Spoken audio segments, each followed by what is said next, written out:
আল্লাহ তাআলা বলছেন লাকাদ খলাকনাল ইনসান ফি আহসানি তাকবীম, নিশ্চয় আমি মানুষকে উত্তম অবয়বের মাধ্যমে পৃথিবীতে পাঠিয়েছি, সবথেকে সুন্দর করে।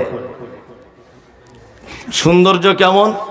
রূপের দিকে এটা 100 বার সুন্দর, জ্ঞানের দিকে এটা 100 বার সুন্দর। আর একটা মজার কথা বলে দিই, মানুষ কেমন আশ্চর্য প্রাণী। আচ্ছা বলুন তো দেখি, গরুকে যদি কোনোদিন গোশত রান্না করে খাইয়ে দেওয়া হয়, তাহলে এই গরুটা হজম করতে পারবে? জানা আছে গরু? পারবে না, ওর পাতলা পায়খানা হবে, হবেই ওর। জি, আপনি যদি ছাগলকে যদি মাছ ভাত রান্না করে দেন, ও খাবে? গোশত খাবে?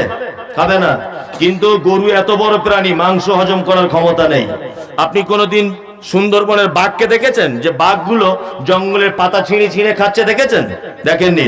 পৃথিবীতে একটা আশ্চর্য প্রাণী আছে, তার নাম মানুষ। এদের পাকস্থলীর এত ক্ষমতা, মাংস দিবেন, মাছ দিবেন, সবজি দিবেন, গাছপালা লতা পাতা যা দিবেন, এদের পাকস্থলী একসঙ্গে সবকিছু পাক করতে সক্ষম, হজম করে দিতে সক্ষম। মানুষ ছাড়া পৃথিবীর এই পাকস্থলী আর কারো নেই। কেমন সুন্দর করে বানানো হয়েছে।